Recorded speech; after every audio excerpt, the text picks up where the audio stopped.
Microphone check. Welcome to the One Life One Chance podcast. I'm your host, Toby Morse. To the right of me, I got my brother from another mother, Mr. Derek Green. Thank you for being here, Derek, once again. Hello, how are you? And then our special guest, I'm going to say her name correctly right off the jump, Lena Scissorhands. Very close. Lena Scissorhands. Try one more time. Lena Scissorhands. Perfect. You say Derek. You say Lena Derek. Cataraga. Catarraga. Catarraga. You have to roll I'm your going to keep saying R's. it. Roll. Lena Cataraga. Scissorhands or Scissorhands. Exactly. Where does that name come from? Which one? Scissorhands. It's a long story. To make it super short, Do you love that movie? We got time. I we do. got time. However, it was more like a joke from my friends because I was a hairdresser. That's right. I see. I have it written down. And yeah, so this is how I started. Like when I was 16, I believe, I finished my hairdresser school, and they gave me a shirt that said Lena Scissorhands on it, and it stuck with me forever. And that's way before I even had an email. So Wow. when Facebook was around and stuff, I was like, I'll use that. You know what I mean? That's perfect. Yeah, that's way before the band. I was 16. That's like Makeup artist too, 100 right? years ago. Was that before Yeah. MySpace or? Friendster? That was around MySpace, but I never had one because Okay. I didn't need one. I wasn't in a band or anything. You know, All right, so. all right. Wasn't there Friendster? That was the one too. Yeah, Friendsters was another one for old people. Old people? Older people, sorry. So were you doing makeup as well back then too? Yeah, and your hair so too? I started only by doing makeup, and then I really loved this industry, and I became a hair and makeup artist, actually working with TV shows and with like photographers. It was something I really saw myself grow into, Yeah. and I've done it for 12 years, together with university and high school, and for the first years of Infected Rain as well. When touring got more intense, I had to kind of drop it in a way. Although I gotta say, the place I was working at, they were always there for me, and they were leaving the door open for me when I came back from tour. That's awesome. But it's just difficult, everybody knows that their hairdressers have to be there for them whenever they need them. So for all the like customers that are regulars, it wasn't ideal. So sooner or later I had to drop that and choose between it. But it was definitely something I was planning to do, all my life before I got into, this drug addiction. Yeah, because they start like I count on my barber all the time, right? You have a barber that you trust, you go to. Absolutely. Like before you go on tour, you come home, I want to see my barber. Mm-hmm. Yeah, no, that makes sense. 100%. So people count on you for like to get in the hair right. Absolutely. You're not going to go to some random stranger. I Yeah. mean, like Supercuts. So you're my first guest no doubting it. ever Supercuts. from Moldova. I said that right, Moldova. You did, yeah. So for people listening who never heard of that, like me and other people, I heard of it through Derek and obviously you, but where is that? Where is that located in the world? So Moldova is a very small country. It doesn't hurt my feelings when I find out that people don't know about it. It's fine. It's actually located between Romania and Ukraine. It used to be part of Romania back in long ago. That's the reason why our language, our like legally constitution language is Romanian. But throughout years, we became independent, and then we became also part of USSR. So that's why the majority of people in Moldova also speak a completely different language because of that, which is Russian. It's a super small country, zero possibilities. I know it is. Unfortunately, it's a beautiful country. I love going back there, but it's very difficult to grow in that country, unfortunately. Yeah. Especially for people of art, especially. Mm-hmm. And so what was it like growing up there? So you have a sister, correct? I have two sisters. Two right? sisters. I have multiple actually siblings. I'm the oldest of 4. Wow. It's all girls, and growing up there was interesting. I also lived in Armenia because my father is from Armenia, and I grew up in both countries, a couple of years here, a couple of years there, because my family split up. And growing up in small post-Sovietic countries, because Armenia also used to be part of USSR, is very tricky in a way, especially if you stand out as even as a kid, you know. Yeah. It's not ideal for the society. It's not ideal for your families because your family, you know, is sad about it. It's like, oh, everybody's looking. What are they gonna think? There's still that mentality. Not as much nowadays, but when I grew up, it was still there. You know, because I grew up like I was born in the 80s, so throughout, you know, the end of the 80s and then throughout 90s, it was the biggest thing. It was, when I started dressing out a little bit different and listening to alternative music, even though I was the best in school and like very good at home, not a troublemaker at all, never did drugs or anything, I was always the, you know, I don't know. Black sheep. Oh yeah, the outcast and just the for the bad music girl and how you dressed. stuff. Yeah, you know. But I embraced it sooner or later, so it wasn't bothering me or anything. Yeah. What how'd you get into that? Like, how'd you get into that type of music? It was accidentally, to be honest. What happened is we had, you know, some extra channels when we could afford it growing up.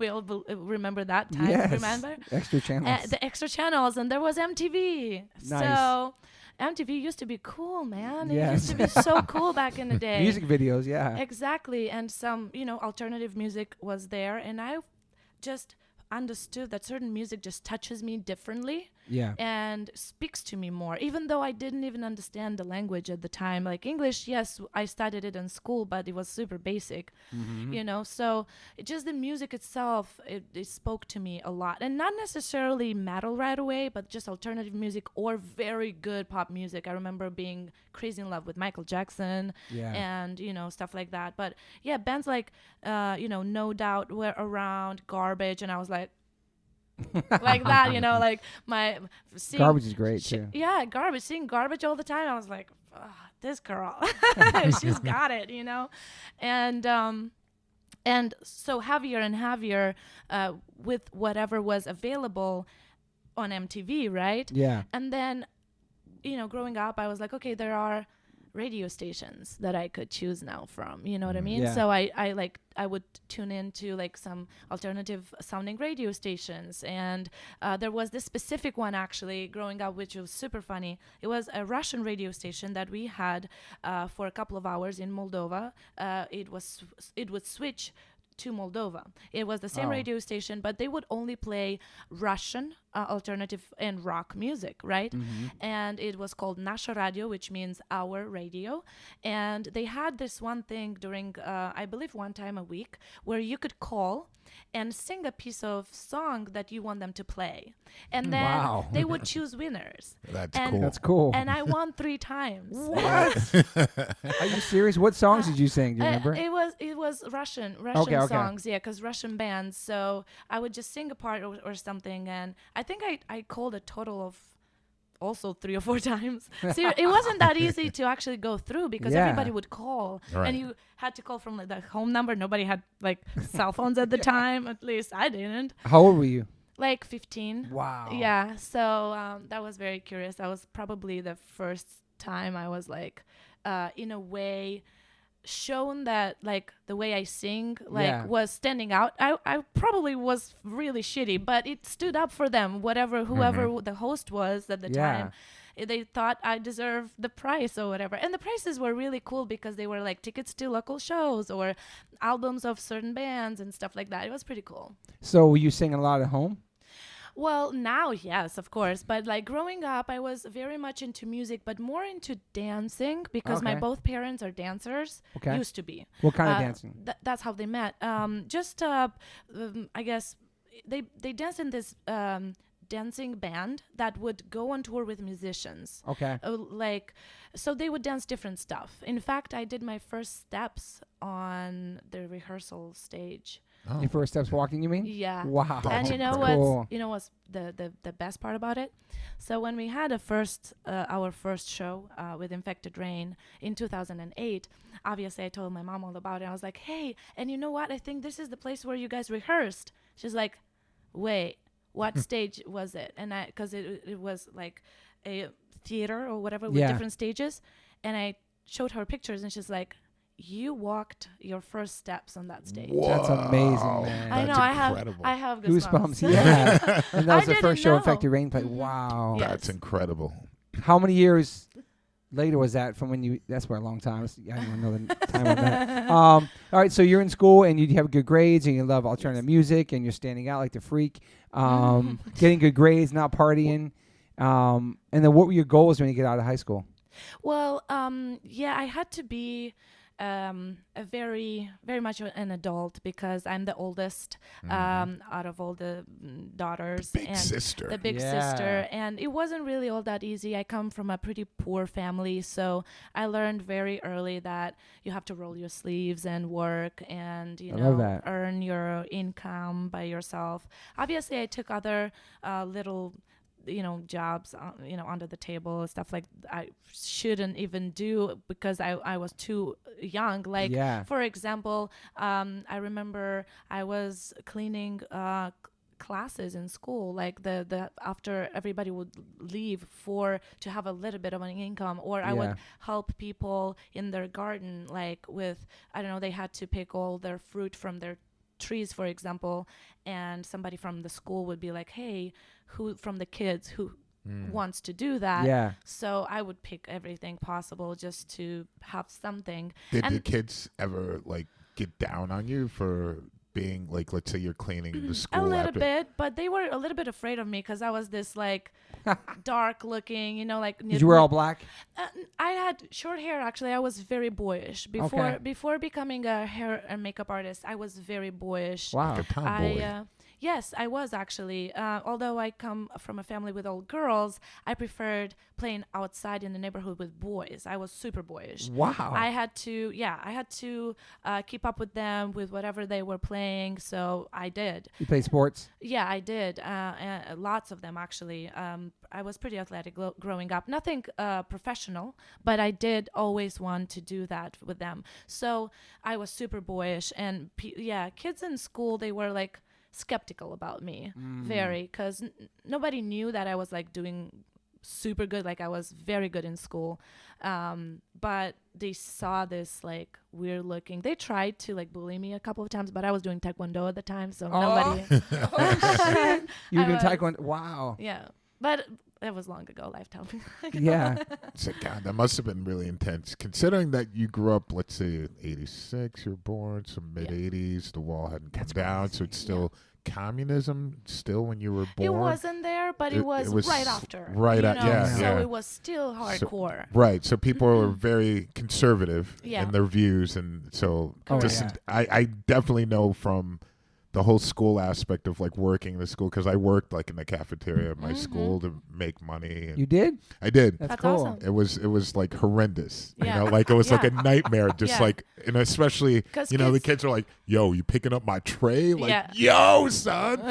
It's just like a lot of just like jokes or whatever. A lot of jokes. A lot of kids can be cruel when it comes to that. Oh yeah, absolutely. And I was like, all right, it's like, excuse me. I just wanted to make some extra money. Were you as big as you are now, like that tall and stuff? Yeah, I mean, I was doing sports too. I was. People still fuck with you? Yeah, I mean, I got a little bit bigger. I started doing wrestling, and so there was a little less, but like I was still like a junior or freshman. Yeah. So all the seniors were just like, "Oh, I can't believe it! This is crazy." It's really interesting because I was super tiny always. Like I still am the smallest in my family. My younger sisters are way bigger than me, taller and bigger. In fact, if we are together, everybody thinks I'm the youngest. Oh, wow. Yeah. So, but I don't know. I don't know what it is, but I think it was really more of some sort of intimidation for people. That's why they didn't really do too much. Yeah.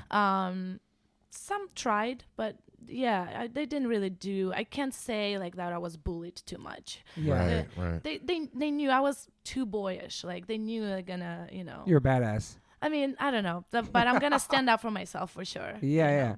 So were you interested in playing music when you were in school too? No, actually not. I mean, I was attracted to the idea, but in order to play an instrument or go a little bit more like specific, you had to pay for that type of schooling, and we couldn't afford that. Okay. In fact, the only sister is my third sister, Anna. She actually did music, and she can play piano and sing a little bit because she learned that in school.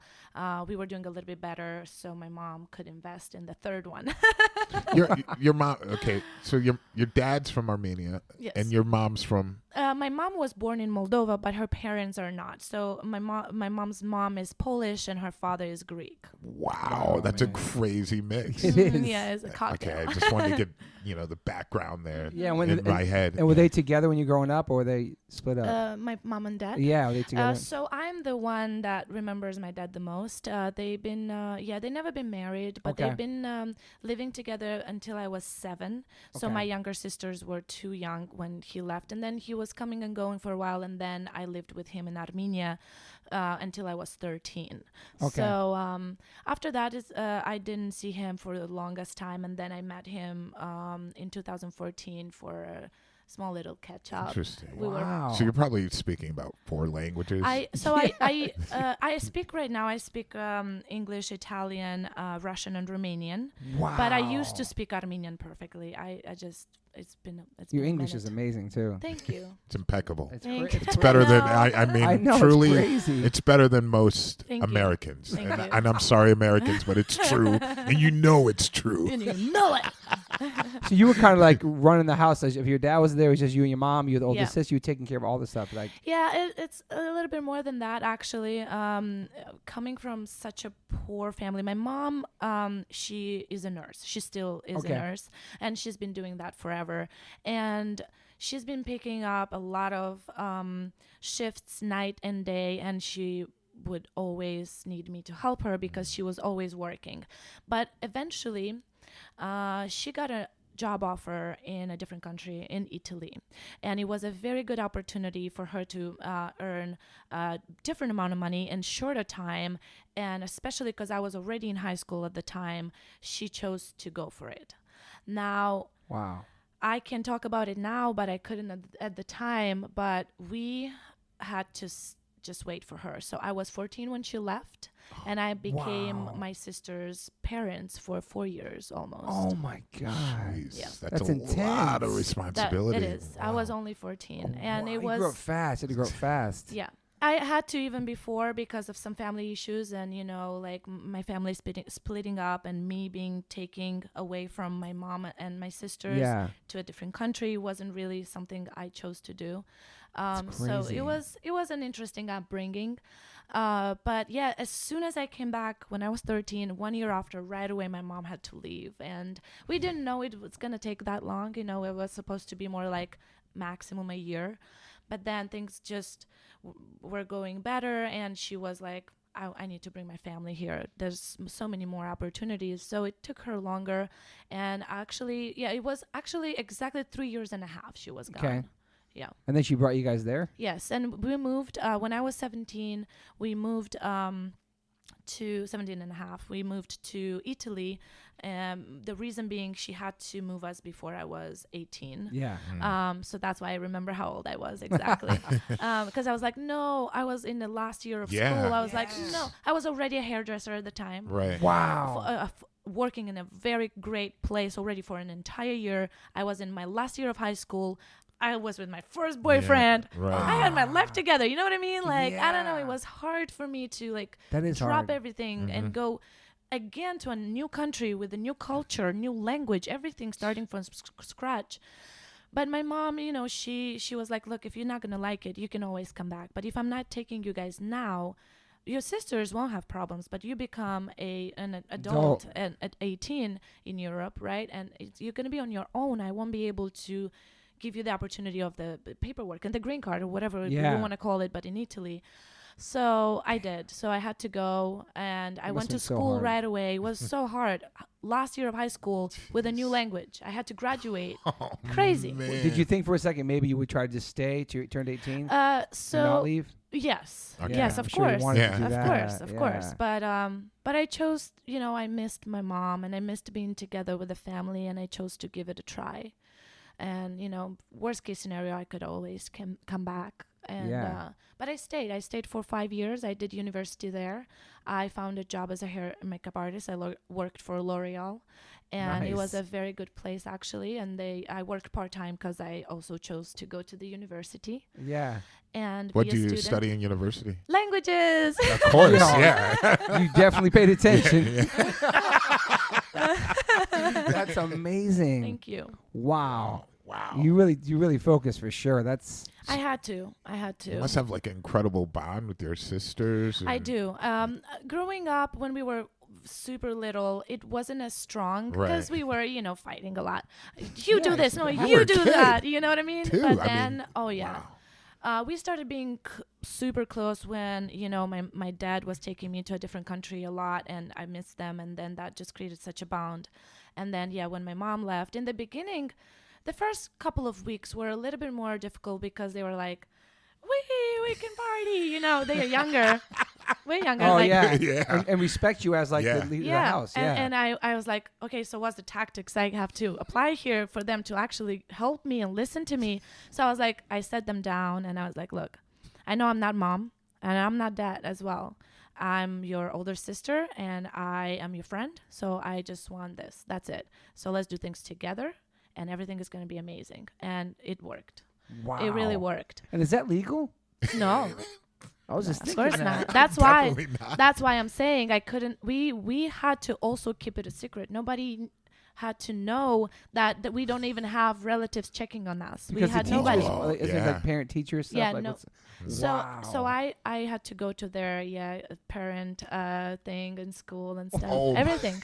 God. So how many years did this go on again in the house? 3 years 3 and a years. half. 3 years. Yeah. Just kids in the house. Yeah.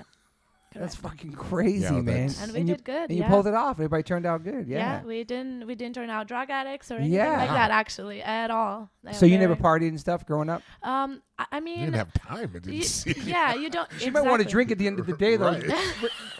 Raising the I know. sisters. No, Oh, I got man. my first drink with all adults at the table. They made me. They're like, so in a way, they're like, we don't believe you. You never tried. I was like, because I was this boyish girl, and they thought I that's what I do with boys outside.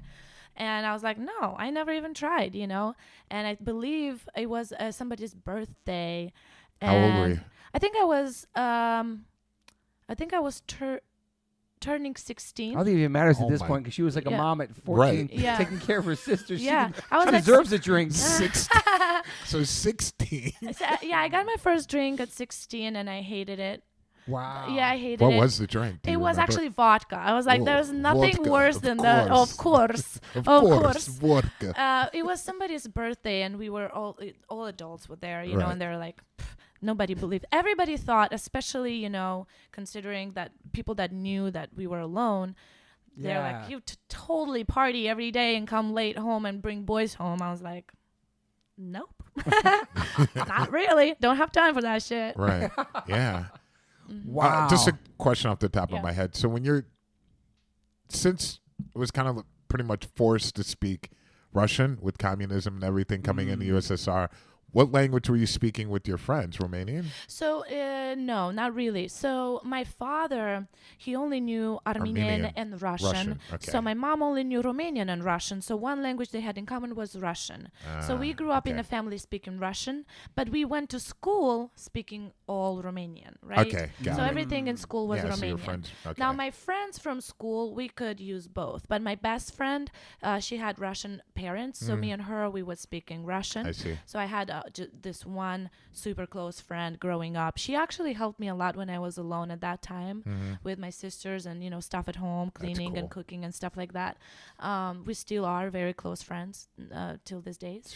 So, but then, the majority of friends, I guess, outside school and the metal community, when I started finding friends that listened to this type of music and going to local shows, majority were Russian speaking. It's interesting okay. because Moldova, the reason why we have so many nationalities in that small country is because after the Second World War, it was a pretty safe place to be. Okay. And that's what my mom's parents did. They migrated there. A lot of people migrated there. So we have, till these days, we have a lot of people from Ukraine, from, Russia. Like even the boys in my band, the two brothers, they were actually kind of from Russia. They grew up in Russia and then they moved to Moldova, although their mom is from Moldova. Their father is Russian. So like the other guitar player, his mom is Ukrainian. So like there's a lot Right. of mix in Moldova. A lot of people are actually A lot from the Eastern European mainly, areas. mainly, yeah. Right. So when you moved to Italy. Yeah. No, I said Rome. You must have had a weight lifted off your shoulders, like, because you're with your mom now. You don't have to be responsible. Yes. You focus on yourself. Go to college and stuff there. In a See way. shows. Exactly. In a way, yes. And I'll come back to the show thing. But however, to the family aspect, it wasn't very easy because I had to be in charge for 3.5 years. And now we are all together. And my mom still remembered us as kids that she has to take care of. Great point. And very often I had to stop her and be like, I got this. I know this. Sometimes I would even tell her how to talk with my sisters properly because they wouldn't listen to her. They would listen to you. Right.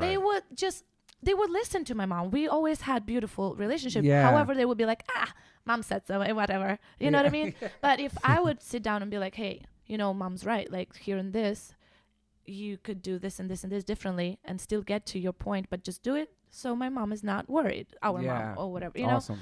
So like I remember that time. It was interesting. And then my mom, after a little bit, she got pregnant from our stepdad, and they got the 4th daughter, which I think it was the best thing ever for her because she gets to finally be a mom. Wow. My sister is 15 now. But at the time, when we were, she got pregnant when I was still in Italy, living there, and we were all very happy because she didn't really get to enjoy motherhood with us because she had to work so much, and the relationship between her and my father wasn't beautiful at all. It was very, very abusive, actually, and brutal. That sucks. Yeah. Okay. So so we were very happy about that. So then she switched to, being a mom to the little one because we were already older. But when it comes to shows, coming back to your, oh my God, the first thing I did. Yeah, I'm sure because there are not many shows, I'm assuming, in Chisinau. Chisinau, yeah. Chisinau, the capital. Not many at all. Of Moldova. I didn't even try to say that. I have it written down. Chisinau, I didn't want to try to say that. Chisinau. I couldn't. Chisinau. I was always bad at it. So your first shows were in Italy? No, I went to local shows in Moldova, but the biggest show I attended was the first show. I was 17, and I was in the country for like 3 months. I was barely speaking the language, and I found out about this festival. So this festival, so we were living next to Rome, and this festival was in Bologna, which is northern Italy. La Bologna. Yeah, beautiful. It's more of a like student university type of city. Yep. And certo.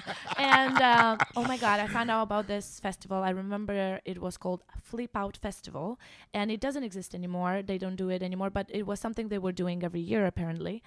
And I was like, I need to go. I took a train and everything without knowing the language really. Right. Wow. And I had to figure it out, And You went by yourself? I didn't know anybody. That is fucking gangster, man. That's I amazing. didn't know You can't anybody. speak the language, different country. Yeah. You were a badass for sure. No doubt. So you're going by yourself to a festival. Yeah, so that festival was headlined by Korn, actually. Okay. And that's exactly 18 years ago, if I think about it now. Yeah. Korn, Il Nino, him. Nino! Shout out to El Yeah. Nino. Shout out them out. Korn. Yeah. Him and Soulfly. They were the bigger act. At the time, 17, oh my God, that blew my mind. Wow. And I know. In a way, I don't know how, but little by little, I managed to be front row, like between bands, like because I was there in the morning, like with all the bands. It was a festival, right? So somehow I end up in first row, and I fucking hold so tight on that thing. So because I was alone, if I get That's lost, amazing, man. I had to. And I'm so sure that the barrier was like blocking my air, so I had to be on my tippy toes the whole time to be like further. Man. Oh my God, I didn't even realize until the festival was over that I was holding because of people. It was so tight, and I had a big ass bruise on my stomach from the because I was there till the end.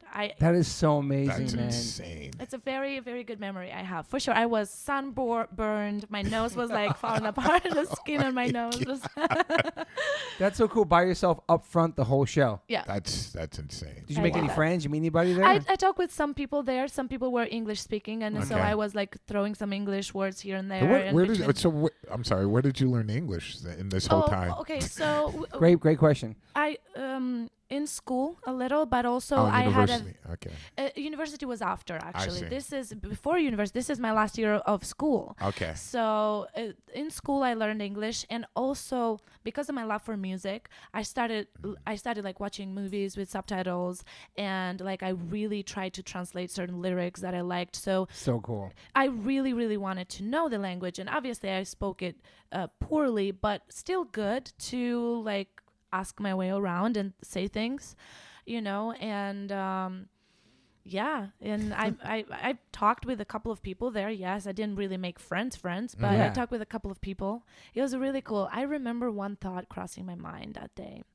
So I looked at all these bands and I was like, holy shit, how does it feel to look at all these people from the stage? Yeah. I never knew that. I'm going to do the same later. It's pretty amazing. Pretty cool. Wow. Yeah, it's pretty cool.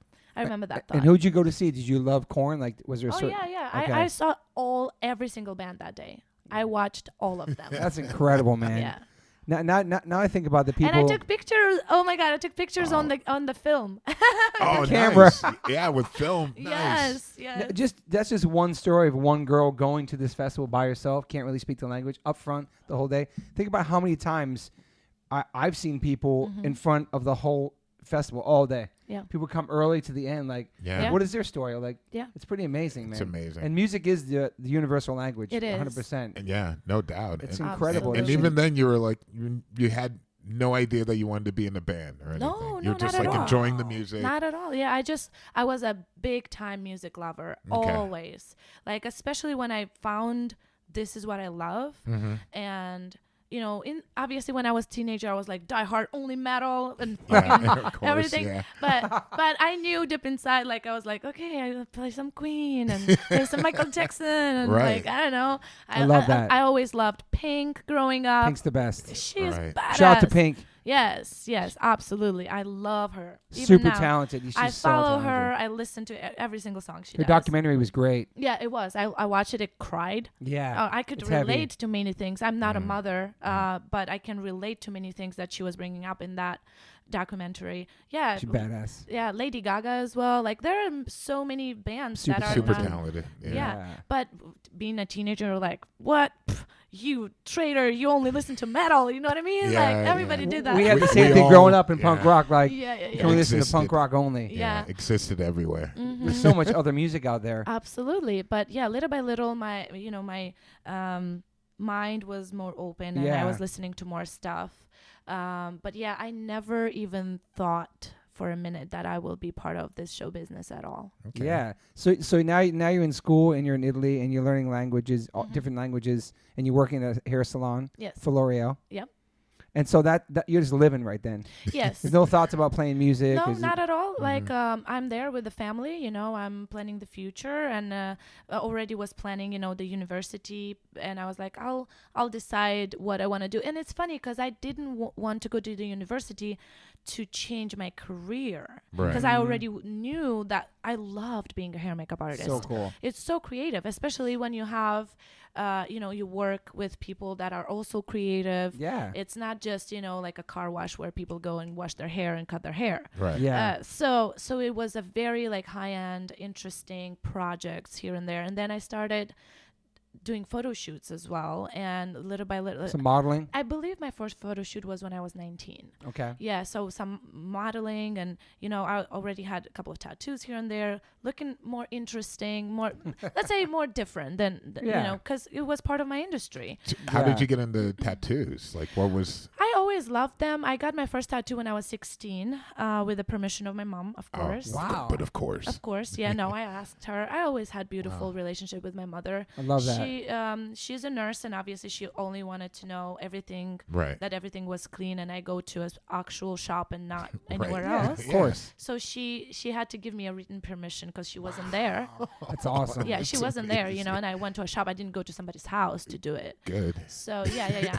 But then I just always loved it. And when I was more independent and making my own money, I was like, okay, I want to do this. Did you know anything about the artist, or were no, you? I was just asking around because at the time, again, no social media was around yet to know. So I was asking around in Italy for a while. I got 2 tattoos in Italy while I was in Italy, and then the majority of my tattoos I got is when I decided to move back to Moldova after I finished the university. Wow, you must have stood out there when you came back. All yeah. I did even before the tattoos. Right. With the tattoos, it was... Oh, yeah. But did you have colored hair and stuff like that when you went back? Yeah. Not dreads yet, but I always experimented with colors for sure. So then you come back to your town after that. Wow. Yes. So why did you want to come back? Reason being, my family moved from where I was living. So we all lived next to Rome, in a small little city next to Rome. And then my stepdad got a better work proposition in the northern Italy. So they all decided to move.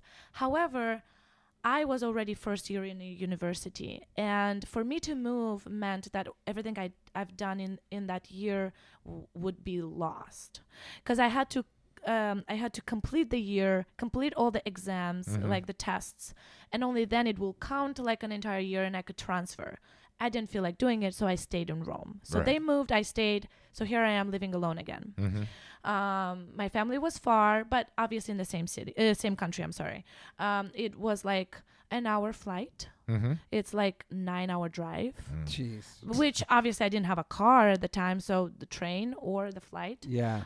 So I would obviously see them, and my mom was already super mega pregnant at the time, and obviously I would go and visit them. But I was living alone for a couple of years, and I felt lonely. I felt very lonely. I felt like every single friend I'm making is just not part of my I don't know how to say it properly, not to sound too cocky, because I really don't want to sound cocky. What I mean is, it was very hard for me because I had to grow up so fast. Yeah, you did. And the choices in life I was making, they were so mature that everybody my age or even older a little bit, they weren't with me on the same page. No matter how much we loved each other as friends and wanted to hang out, it was to a certain point, to a certain extent. So it was difficult for me, because I was a student in a university and working and living alone. I got my I had my shit together at 18 already. Crazy, man. And they all were living with their parents at their time, and probably some came from money. They might just be partying, hanging out. Yeah, for sure. So it wasn't easy, and it's not their fault. No, absolutely, of course nothing against them. Actually, that's the way. You gotta grow up slow. Like, yes, it's good to have certain things in life that make you grow up, make you wake up, and be more mature. But I wouldn't want anyone to go through what I went. Right. You know? Although I wouldn't want that to be gone either, because that's what made me who I am. 100%. So it kind of got into, I don't know if it was I don't know if it was some sort of like crisis I was having around my 20s or what, but I was invited to this best friend that I grew up with that I just mentioned prior to her wedding. I was invited one summer, and I went, and I felt so good. Back there with her and other friends, and just being in my own country, speaking my own language in the way. Although, as I said, I never felt like I belonged there. Right. Although I absolutely love that country and the people and the nature. Oh my God, is one of the best. Sure. However, because of the culture, I never felt like home there. I really never did, even when I was a kid. But it felt good. It felt so different. So I went back. And then in a matter of a couple of months, I was like, I only have a little bit of tests, like exams to do to finish my 3 year of university. I should just move back because I'm not happy. And it's not okay not to be happy at 20. Yeah, like, what the hell? You know what I mean? So I did. Wow. So shortly after we created Infected Rain. Wow. I was just like around friends, musicians, and I was just for fun in the beginning. It was with no intention of creating a band at all. Did you notice that the country had changed? I was going to say that when you moved back, there were more people. Yes, a little bit, especially some people that I knew already from like metal community, some friends. Like with some of them, I started talking again, and the guitar player for my band, Vidic.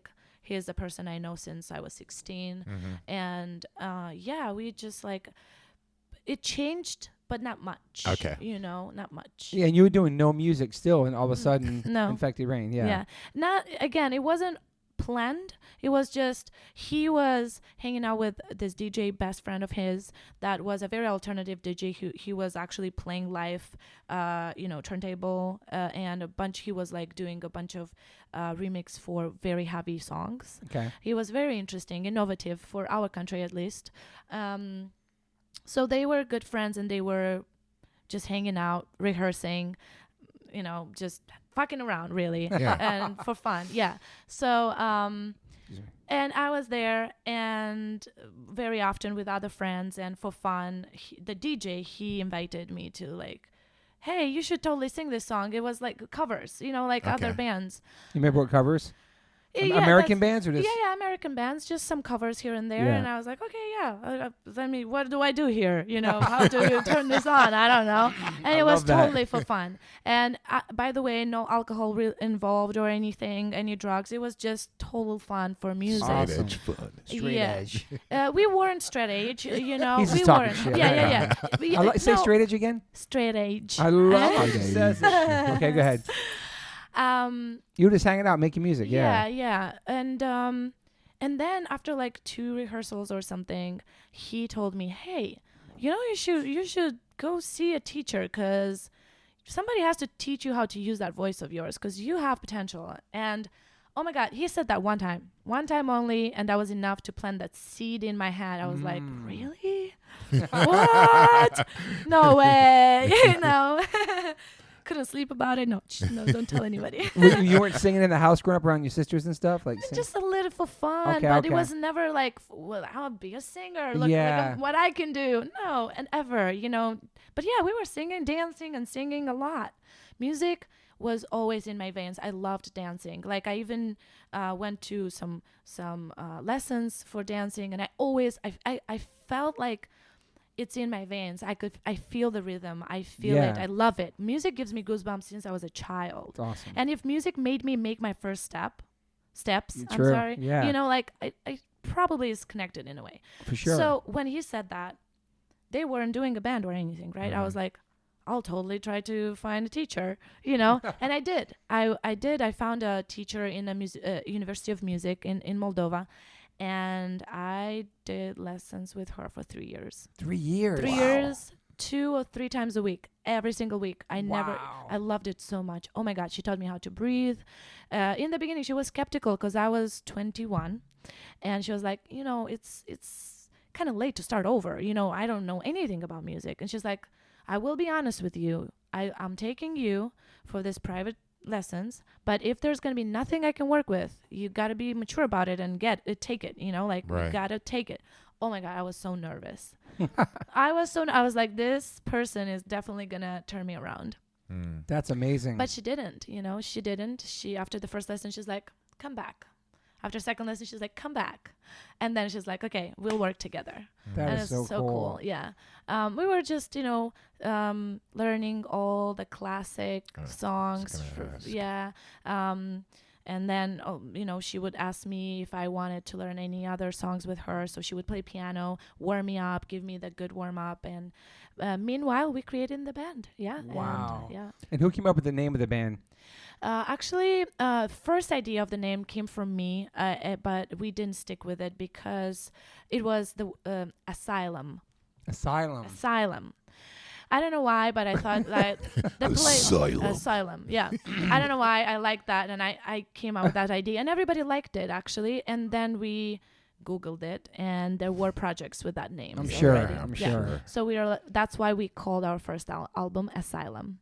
Oh. Yeah, and then the name from the band came from Vidic, our guitar player, which he is the founder of the band, him and his friend, but his friend DJ left the band after a couple of years. We played only a little bit together. He's in one music video and then a couple of shows.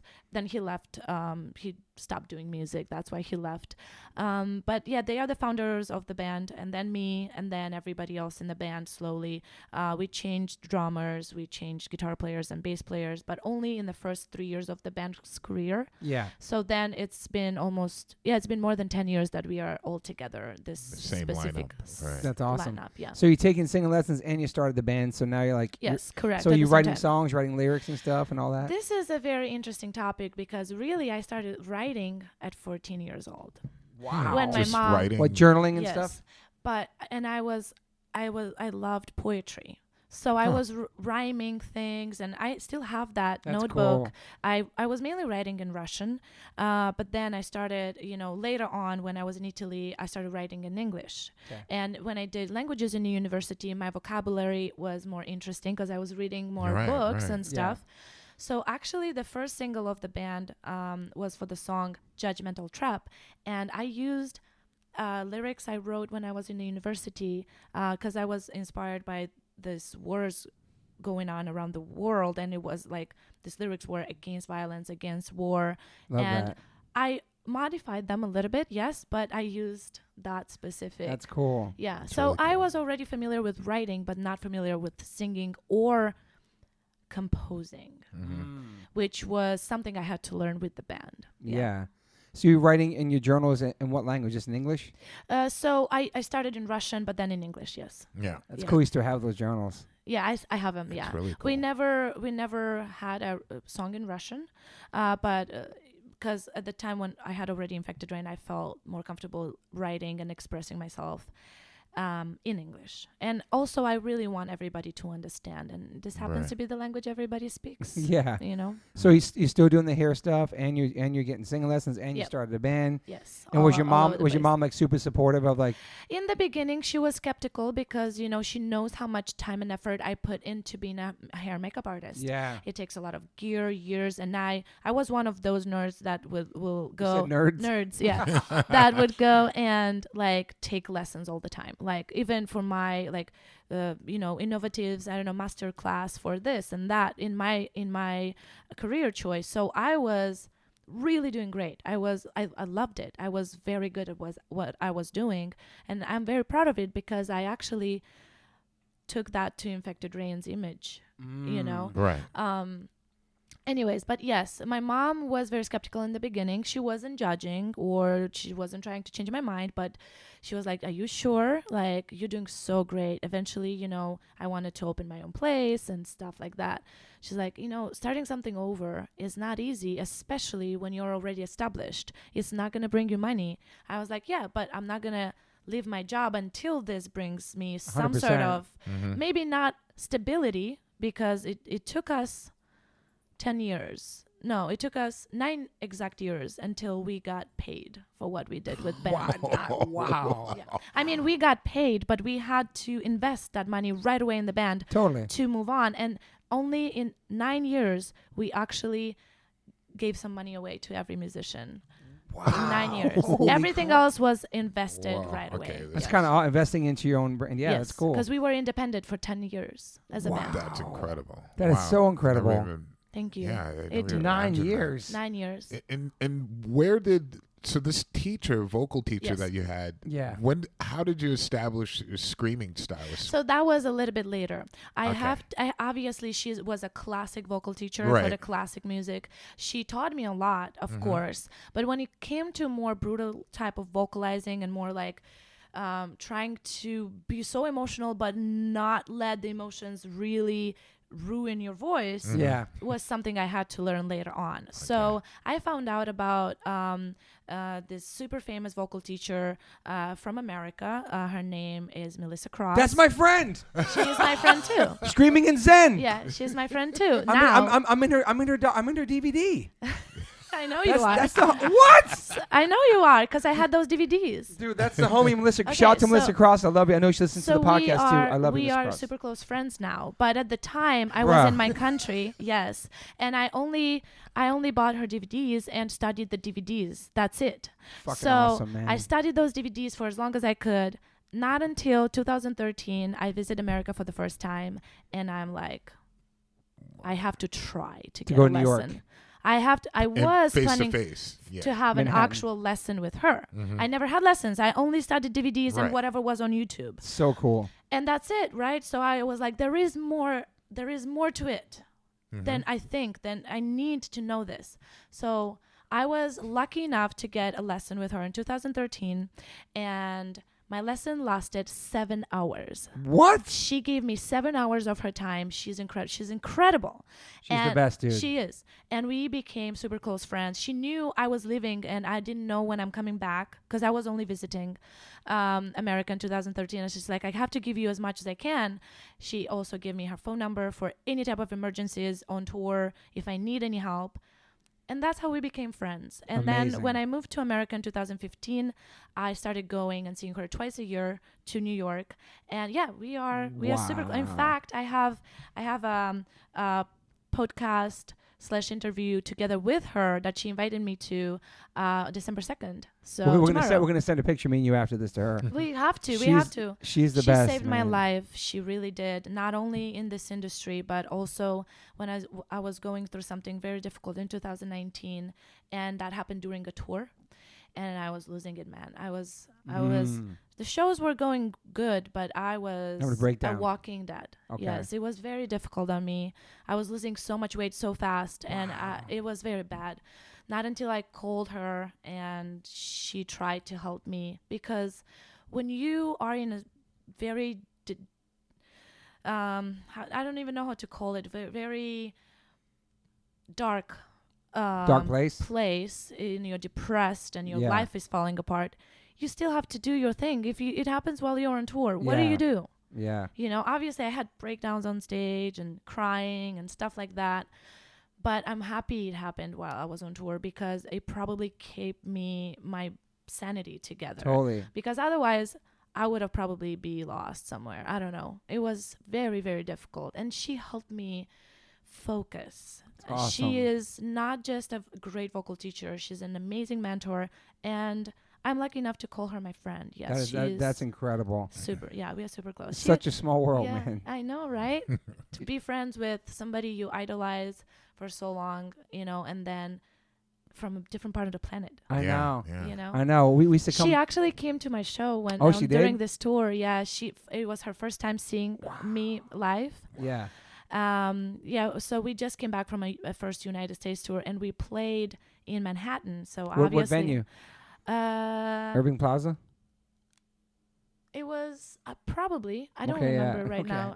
I'm sorry. I'm super bad with names. No, that's all good. Especially when you're like only one time touring. You don't memorize them, because it's our first time in America. Wow. Yeah, and she came. Yeah, she came to the show, watched the show.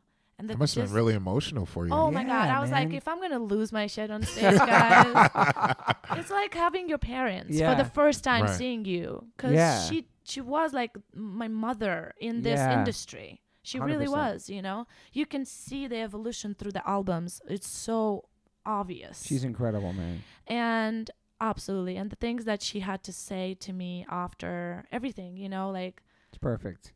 Yeah. And she's super proud of what we've done together, and makes me super happy, because I'm a hard worker, because I believe in people having talent for sure. Yeah. But I believe that no matter how talented you are, you still have to work. And there's a thing about me, I don't have a super high self-esteem. I'm working on it, but I really don't. I find that hard to don't believe. Yeah.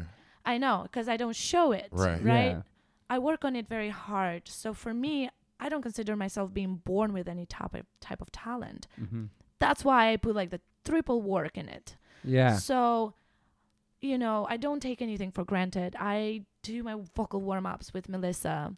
I have them recorded on my phone. Me too. I have my phone too. Yeah, exactly. my warm-ups. Yeah. I do them all, not single rehearsal even without it. Wow. Yes, all the time. It's my ritual. I have to. It's a mental state it is. I go into. It is. So. Yeah, I barely ever miss warm-ups.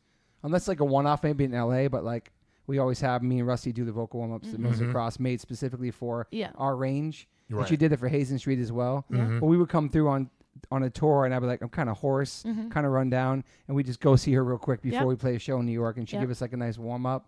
she's just a beautiful spirit human, She and it's is. so cool that she did so much for you. It's awesome, man. So much. Screaming so much. in Zen. It's a website in the DVD. I'll show it to you. Yeah, And yeah. it's the awesome, the man. the best part about her method is in the name itself. Is screaming is like singing and speaking, and it's the 3 S, and that's exactly what everybody in this industry has to understand, because that's when people are going to stop hurting themselves. When you understand and embrace that screaming, singing, and speaking has the same volume, same technique, you have the same breathing, is one machine, you're doing it. That's when you will understand how to do it properly, because otherwise you're like, oh, I gotta get in the mode, and we all done it. Oh my God, I lost my voice so many Me times. too, because Yeah. you're singing from the wrong place. Yes, exactly. You got hoarse and stuff, and sleep on tour. People think sleep's the most important. People think like honey and tea and all Will this stuff. save your life. It's just like not talking. That's what I stopped talking on tour. Vocal rest. Yeah, 100%. Yeah, people think No it's always doubt. other remedies, but it's hard. Like, Yeah, I mean it's definitely the most demanding. I think being a vocalist and drummer, I would say, are super demanding physically. Yeah. You know, where you're really feeling it, and Yeah. and your emotions can really affect your vocals as well, especially in the Exactly. studio. Dave, a show like you're saying, if you're not feeling it, and you still got to go out there and give Yeah. 100%. It makes it super difficult to get, Yeah. that part of your body like warmed up and ready. But it's Yeah. it's definitely like a game changer when you have a great teacher. Absolutely. You know what you need to do to prep. It changes everything. Absolutely. Like but I'm Life changer. Yeah. eternally grateful. I told that so many times in so many interviews. She saved my voice. She saved my band. She saved metal. She saved the metal industry. yeah, she did so many different. She so many did of our friends, man. So many vocalists went through her. So the lady that's teaching you in your home country, Yes. when you start bringing her like your style of singing, Yeah. does she like kind of No, shocked? So back? in the beginning, she doesn't understand it in a way. She's like, I don't know how you do it, and obviously I'm not gonna try to teach you that because I'm not qualified. It's not my field. Yeah. Yeah, but she's been to a couple of local shows there in the beginning of my band, and she's like, she was telling me a lot about like the breathing technique and everything, because obviously we jump around like crazy people. Totally. So she, so all that was very important, even for her to learn. She's like, I need to learn that, and cool. it's super funny because I brought up the jumping jacks even before I saw the DVDs of Melissa jumping and screaming ABCDs. Remember? Yep. So I was like, but jump around and sing, Totally. but without like blocking your throat too much, just jump and sing. And she's like, that's a great idea. And so we started doing that, but she was supportive, and she grew very like, I don't know, very warm and friendly feelings towards me, because Yeah. I was such a hard worker, although she's an extremely to the book and extremely by the book. Normal. He is like, she is a older lady that comes from like, she's around my mom's age, so she grew up where like just me looking different was already like a lot Shocking. for her Yeah, in the beginning. She was yeah. like, I could tell she's confused. I could tell in the beginning, and then when she understood who I am and how I am as a person, Yeah. she loved me very much, and she always found time for me when like I would go on tour and then come back and be like, I need you and stuff like that. Yeah. So how'd you find Melissa Cross? Just on the internet? So online, yes, I did my Okay. research, and also other people already in the metal industry, Telling you. like kind of knew. I heard her name before, and I YouTubed it in the beginning. Yeah. And then I found out she has the DVDs, because at the time she already had both DVDs. I ordered them. It took forever for me to have them in my country, but I did. So obviously I watched them. I still have them. I watched them a lot. I was supposed to be in her third DVD that never came out. Yeah, we filmed it too.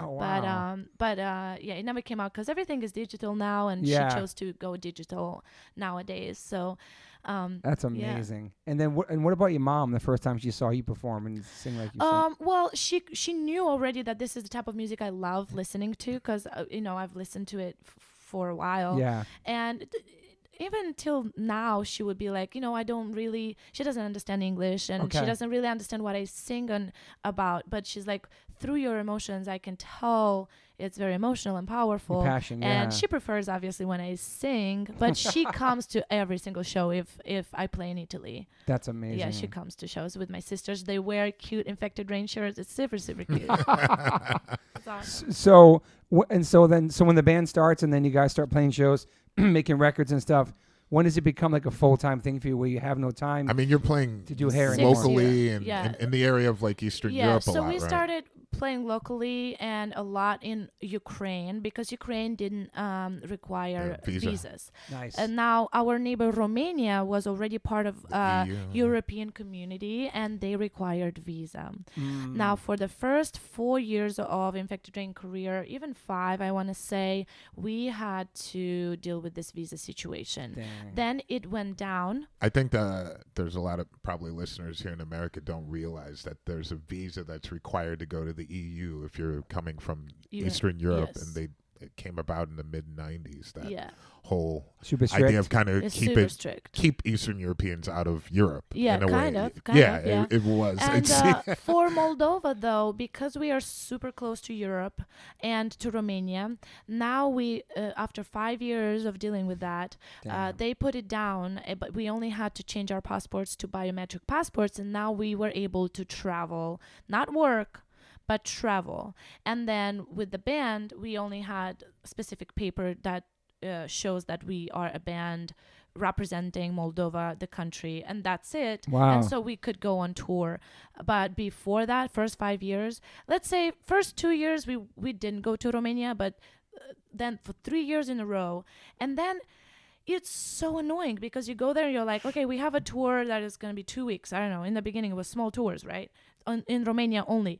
And they give you visa for exact 2 weeks. Yeah. Wow. We had to change so many passports because our passport was full with Romanian visas, and then later on Bulgarian visa. Every single country in Europe required their own visa. Right. And we started, so little by little, we started going to like Bulgaria because it's like right out there, and Hungary, this right out there, and then, little by little. But it took us years, yes. And not until that rule was taken down, and now we changed our passports, so we went to our very first European big tour.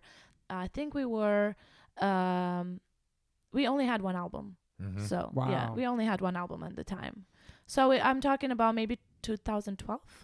And so you had no 2012. Okay, so you had like no manager coming from nobody. We did it ourselves. We just man. Googled it and DIY. Yeah, in the beginning it was all on us. So cool. We were only asking for like super basic stuff like water and stuff like that. We paid for everything. So that had to be difficult because you had no That's how booking they made no agent money. and Nothing. how they take you. Yeah, that's why every single income we had from like local shows or like shows where like we would, joke.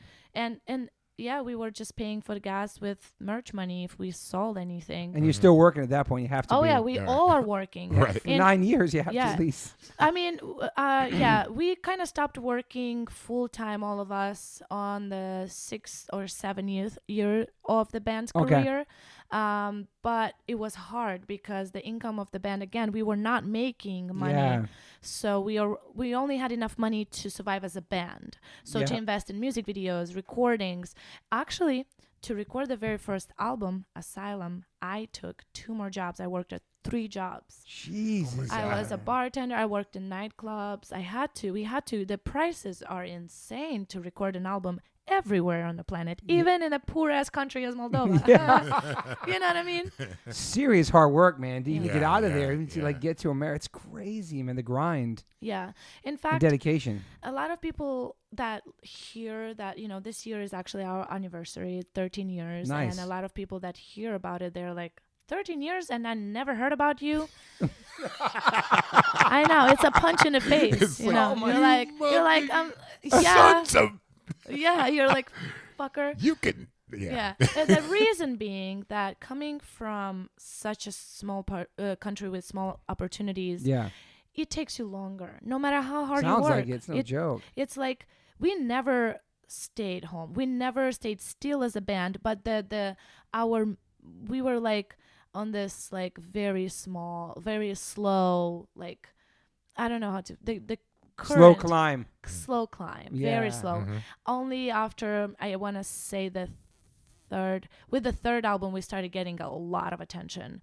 Like radio play or videos? Everything. Yeah, everything really. In fact, a lot of record deals coming our way, Nice. managers coming our way, everything. Booking agents, people were booking us like as soon as they saw that we were like wanting to go on tour. Yeah. Everybody was like, come here, you know, like actual owners of clubs. They knew we were independent, and they're like, who do I write to? And we're like, us. You write to us. Did you run most of the? Were you I did the majority because my English was a little bit better than everybody else. But now my boys are doing better at English, and but me and Vidik, we are from the beginning, and we are kind of who moves the band when it comes to things to do like online and answering and connections and stuff like that. Of course, yeah. So yeah, that's pretty much when we started getting a lot, but we were very skeptical because a lot of people were trying to change us. Of course, yeah. A lot of them. We love you. Now change. Yeah, exactly.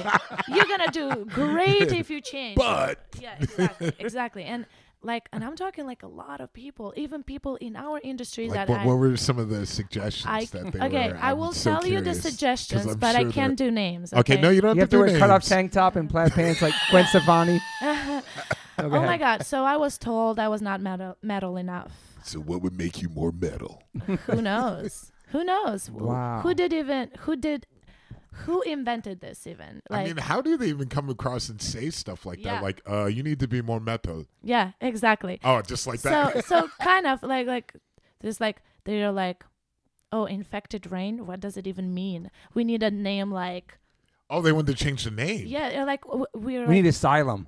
Yeah, exactly. How do you change a band's name after 3 records? Right. 3 records. We already had our little army of fans, like big actually army of fans already. We were going on tour at that point 4 times a year, 3 to 4 times a year. Wow. Just like any signed band, we were doing it by ourselves. Totally. Yes, we weren't playing in clubs of capacity of 2,000 people, but we were playing in, selling out 300, 400 people. Great. Some big bands don't do that even nowadays. Facts. Sure. You know what I mean? So we were very proud of what we had, and we were told that name has to be something people want to wear on their shirts. I'm like, they do. You do your research. They do.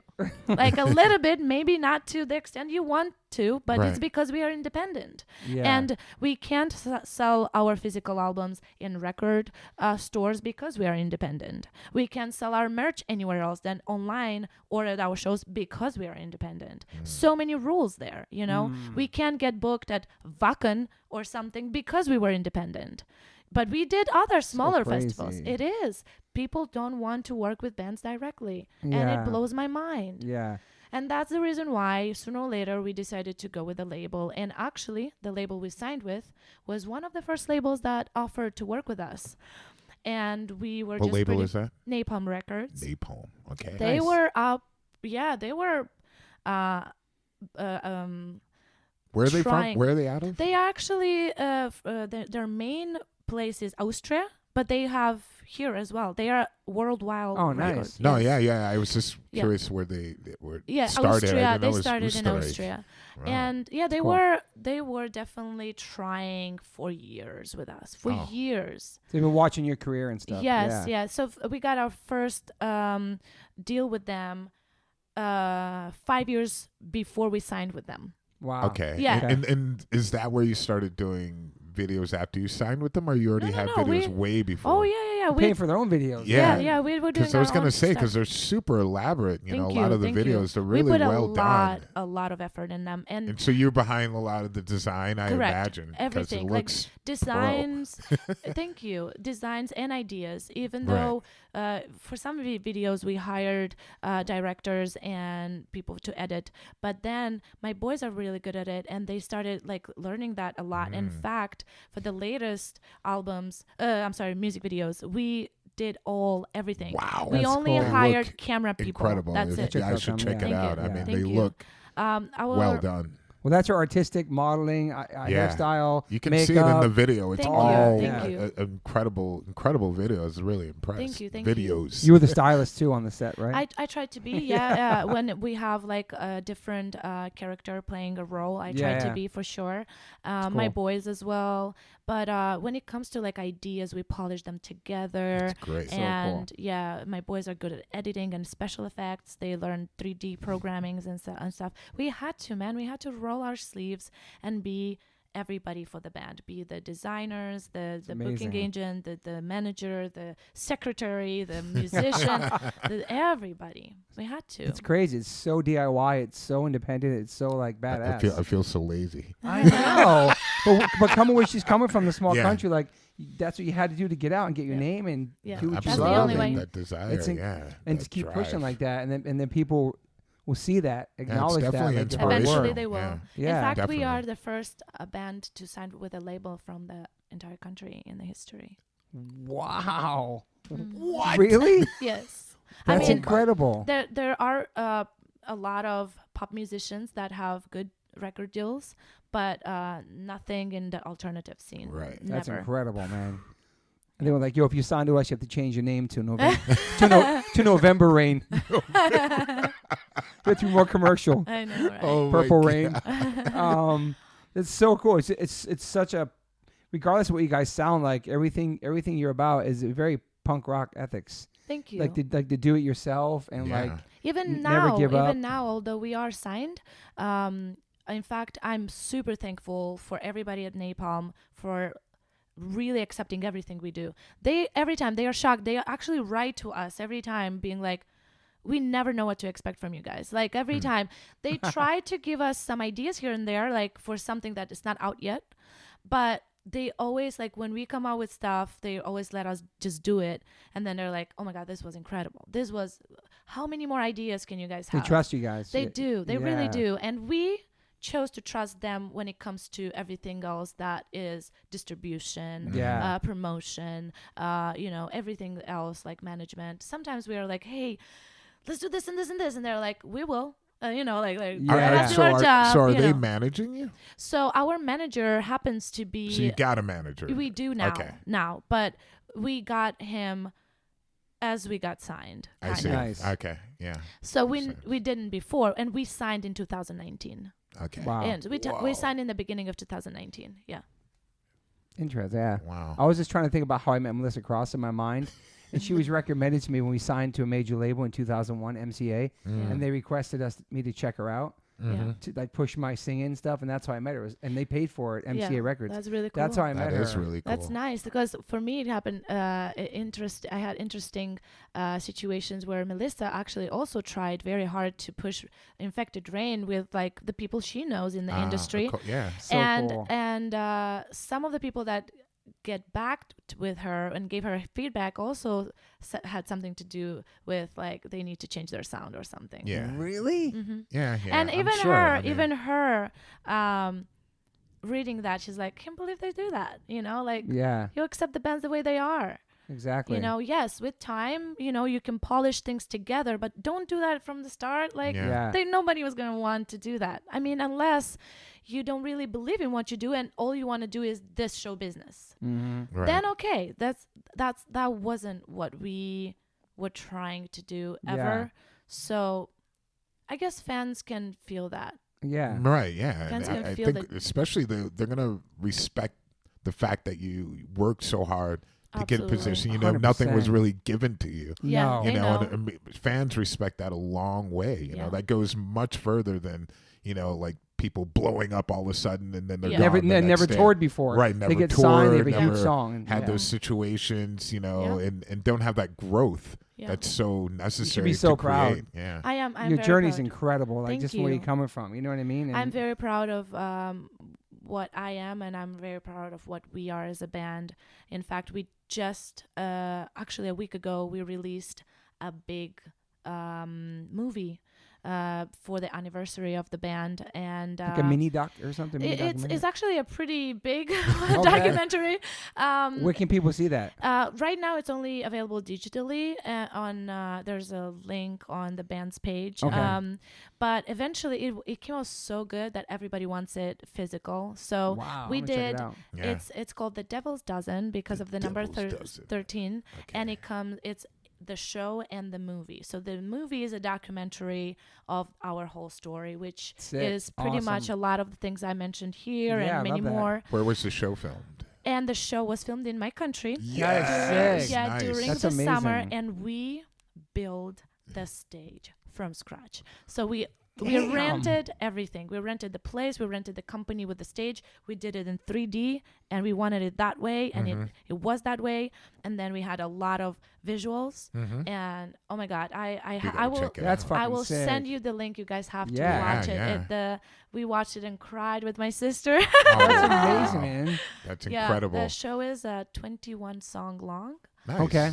For songs from the past 4 albums, because we are about to release our 5th album in January. Amazing. Thank you. Wow. And so how was it playing in America for the first time too? It was pretty cool, but because it happened also after everybody was sitting home for so long. Oh, yeah. It was also special because of that. Totally. This tour was special for 3 reasons. For first reason being, we tried to tour America even when we were independent, and it was super hard. Okay. Then when we got signed, we had booked a tour in America for 2020 with Swallow the Sun, and obviously it didn't happen. Yep. And you paid for all those visas. Yes, and we paid for many things. We Damn. paid for many things that Merch, visas. It had to be postponed first, but it didn't happen. And so finally we get to America, and we, believe it or not, for years and years we have the biggest following here, although we never even played here. That's fucking awesome. Yeah, it is. So we obviously really wanted to, right? So that's the first reason. Second reason is we all missed shows so much. We were tired to sit home, and it was about time. Third reason, we actually went on tour with some friends. I'm very close friends with the Butcher Babies, and they were working on having a tour, and right away they invited us, and we said, yes, let's do it. Even way before we knew if we can. In fact, not many people know about that, but my musicians, had their visa 10 days prior to the first show. It's crazy. Tickets were sold. Everything was already there. Because of that, we lost our bandwagon because we couldn't book it. And we had to last minute book an RV that we drove ourselves. And they were all coming from Moldova. Yeah. Wow. It was crazy last minute because of that, but that's because of COVID, but it happened. So this tour was very special for sure. That's amazing. Yeah. And how many shows was it? It was like 30 shows. Okay. I want to say 29. That's a long one too. Yeah. Mm-hmm. Yeah, it's crazy because we played a couple shows this year during the pandemic. It's a different vibe. Yeah. Like some people, some refunds for us, and then there's some no-shows, and some people are skeptical about coming. It's interesting. They are. Some cities had restrictions, so we couldn't have a full place because of that. Some places didn't have restrictions, but they had very strong rules about vaccination or tests. Yeah. And some fans got mad at the bands too. Of we course. were like, why? We are not even from here. It's not even up to the band. It's up to the states. It's not our rules. It's not up to us at all. Yeah, absolutely. So we had to make sure they understand that. Yeah, 100%. A lot of people stayed outside, and they were hoping to see you outside at least. You know. Wow. Yeah. So you recorded the record that's coming out in January during the pandemic. Correct.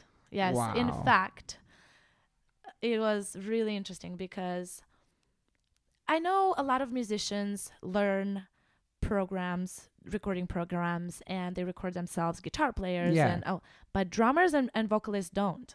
Because we go to recording studios and we are in separate rooms from the sound engineer, and we can't push buttons. We can't record ourselves. So I had to learn Cubase from scratch. I had to buy a lot of equipment. I built my own vocal studio in my own house. Gee, you built it yourself? Yes, myself. Oh my God. I did. What can't you do? This is fucking, we built the stage, we built the set.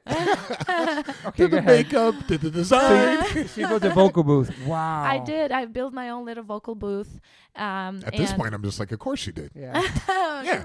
Hey, you can Naturally. come record. You can come record a song in my house Please, anytime. thank you. I'll I'm even still on record you. GarageBand. Like, where's the delete button? You'll be like, hey, I need to record vocals. I'm going. My studio is in Las Vegas. Yeah. Fucking Oh, yeah. great. So you built the booth. Wow. Yes, I did, and I learned to program. Obviously, my boys helped me a lot with it because I love that you call them your boys. Yeah. they are my boys. I love that. And so I recorded the majority of that album from my house, and then I went to my country to work with the boys. Yeah, I remember you went there. Yes, and I, we polished all the other little things here and there, but yes, that helped a lot. In fact, being a vocalist is one thing. Being your own sound engineer is the second thing. Being your own critic. Oh, yeah. Oh my God. I'll be like, I hate this. I hate this. Oh, I hate this. I hate this. Jeez. Oh my God. I think we are our own worst Yeah. critics. Oh, though. yeah. Oh, my yeah. God. That's so true. Every single Thank you. breath, I was like, what does that sound? No. Yeah.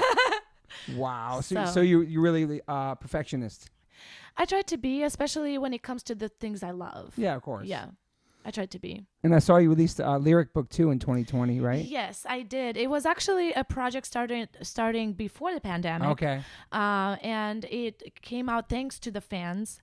In fact, they invested in it in a way because it was something that I wanted to do for a while. And I have Patreon, so Nice. I share a lot of my ideas and dreams there. And it was something that was the most wanted. And I was like, okay, this unfortunately requires a lot of money and a lot of time, but together we can do it. So what we did was they, in a way, pre-ordered it. In a way. Yeah. Right. So everybody who pre-ordered it for a little bit more money than it costs right now, they were able to also ask me for an explanation for any of the song lyrics. And I have a couple of pages in the end dedicated to that specific person Wow. that asked me for that. They paid that extra $5 more than great. the book costs at the moment, right? But they have their name in it and special thanks. That's and, cool. And I did the explanation for them. There's a couple of pages of people that actually invested in this project, and I'm insanely honored to have these people supporting the band because of them we were able to survive as a band during the pandemic. I gotta say, it is. I want to give a shout out to all the fans of the bands because during the Absolutely. pandemic, Yeah. like, where can they buy your merch? Where can they do this? Yes. Like, True. because they couldn't come see you live and they want to Yes. support. It was definitely incredible, man. Like, Yeah. people No stepped doubt. up. They got their severance. They got their checks from the government. They wanted to buy some stuff. Yeah, What was it called? To pay Stimulus. stimulus checks. Checks. Yeah, But they wanted to support and and Yeah. it could be more creative and still be creative and make. And also, a lot of them understand that they didn't lose their job because they are not in the show business industry, Yeah. and they still got an income. Yes, maybe some of them had to work from home or work less days because they were doing like schedules in the offices or whatever Yeah. in Europe. But the majority of European fans that are not at all in the industry of music, and American fans as well, they were there. They were down. They're like, I can give you a lot, but this $5 a month on Patreon, Yeah. I know it's not going to change my life, but maybe it will change yours while you sit home and you can go, and do your thing. Awesome. So little things like that, having this little army of supporters. Oh my God! You have a name for your army? Actually, good question. what's interesting. Also, way before the pandemic, this one fan from Canada, he always asks me not to say his name, but he's a diehard fan. He created Infected Enforcers. Like that. Infected enforcers. Yeah, like And that. that was way before I had Patreon, Yeah. way before I had my YouTube channel, way before anybody could support in this specific way the band. Yeah. They could invest in this enforcers. They were collecting money monthly as well, and for them we were doing certain things specifically, and in exchange with that money that they would collect, they would promote everything we post on on the social medias, like those paying promotions, little $50 here and $50 there. They would do that for every video we post, every song, every single thing. And it didn't come from the band, it was their initiative, and they wanted to spread the word just so much. Cool. Right. And that's how everything kind of started. Yeah. And then it just evolved into what it is right now. Yeah. So Patreon, I set up an account. I haven't really set up yet. Separator is on Patreon, correct? Oh, we can't talk No, about it? no, Oh. we're not on Okay, it. sorry. But we're thinking about it. Okay, sorry. My bad. But I set one up. I haven't put live yet. But you think Patreon's amazing, right? All my friends are on it. It's a great way to promote. I was thinking about putting because this podcast is only audio. I thought I could put film versions only on that Patreon, do monthly things. So it's really been helpful, right? Yes, very helpful. Okay. And not just financially, but also to keep me focused during the pandemic. Right. And be creative, And be creative. Keep me focused. And connected with your fans. Connected with the fans. We do so many things, the chats, the live streams, so many things. It's a lot of work, though, right? It's a lot of work. It is a full-time job. Okay. Right. Being on social media, because I consider that being some sort of paid social media 100%. as well, is a full-time job. Right. And you have definitely. to embrace it with all its ups and downs. True. You Ups got and it. downs. Yeah. What are you talking The about? internet? Private no accounts? way. I don't Private believe account? it. You mean private accounts talking shit? Yeah. You mean dick pictures? What do you mean? Yeah. Ooh. I don't get many of those. But yeah, the ups and downs, the negativity, the highs and lows of everything, it. I have a question. Yes. What's the lyric book? It's just explain to me, walk me through that. Yes. Like, The lyric book is this. You should do one. Yeah, the lyric book idea. I'm going to go pee up right back. The lyric book idea was actually because I was already 4 albums in the career, and I did some collaborations as well. For those collaborations, I also wrote the lyrics, and I was like, that would be cool to have something like that put down. I remember growing up and buying CDs and opening the little booklet and reading those lyrics, like to translate them and stuff.